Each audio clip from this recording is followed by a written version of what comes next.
que les Portugais pratiquaient la traite des Noirs. Hein? On raconte là-bas, on a souvent suivi l'histoire des arachides bouillis. Les Portugais voulaient savoir comment les Bambala plantaient les arachides. Alors, les Bambala, malins qu'ils étaient, ils ont donné aux Portugais les arachides bouillis.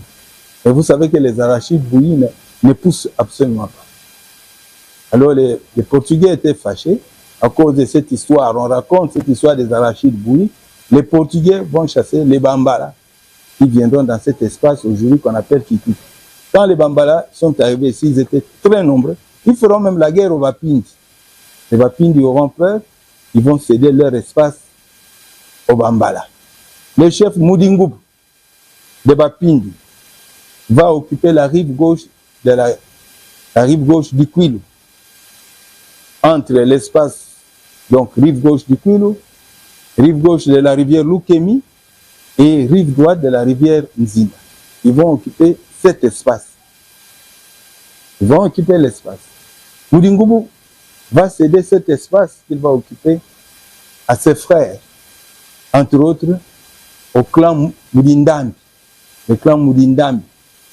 Il va aussi occuper la rive droite de Kamamani, dans la rivière Kamamani, à son frère Ngulunzamba. Et plus loin, à son frère Moudibango. À son frère Moudibango. Alors, un autre chef Bambala, Moudikwiti, va traverser le Kwilu, la rive droite du Kwilu. Va traverser le Kwilu. Et il va s'installer là-bas. Moudikwiti va acheter la terre au chef Pindi qu'on appelait Mukungampia. Et vous voyez, le nom de Kikwiti provient soit de Moudikwiti, soit du village qu'on appelait Kikwiti, Mbundi.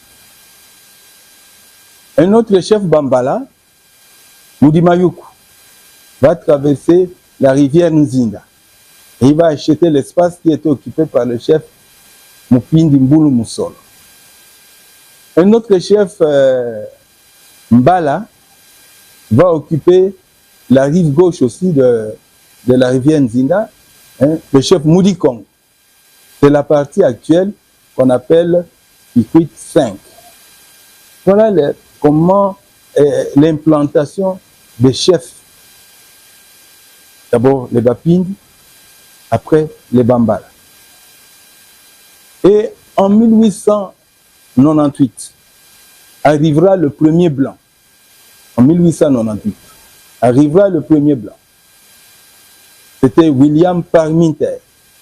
William Parminter, il était major de l'armée anglaise. Il était aussi explorateur. Il était aussi un homme d'affaires. Il travaillait pour le compte de la société anonyme belge, qu'on appelait SAB. Et quand William Parminter est arrivé, il a remonté la rivière Kwilu jusqu'à l'actuel pont Kwilu. La rivière n'était plus navigable, le Kwilu n'était plus navigable à cause des pierres. Il y a beaucoup de pierres à cet endroit, là où se trouve le pont Kwilu. Et c'est à cet endroit qu'il va rencontrer un notable, peut-être un pêcheur du nom de Shinda. Il s'appelait Shinda, que nous connaissons aujourd'hui sous le nom de Kungu Pemba. Shinda, alias Kungu Pemba, était un Mbala du clan Mimbambi, groupement Moudingoubou, secteur actuel de Kipuka. Et Shinda, il habitait le village qu'on appelait Kanzombi. Kanzombi. Kanzombi signifie Nzomfi, le jonc. Et Shinda va rencontrer l'explorateur blanc qu'on appelait William Parminter. Et il va causer avec lui par des gestes. Il fera des gestes. Ils vont se comprendre par des gestes.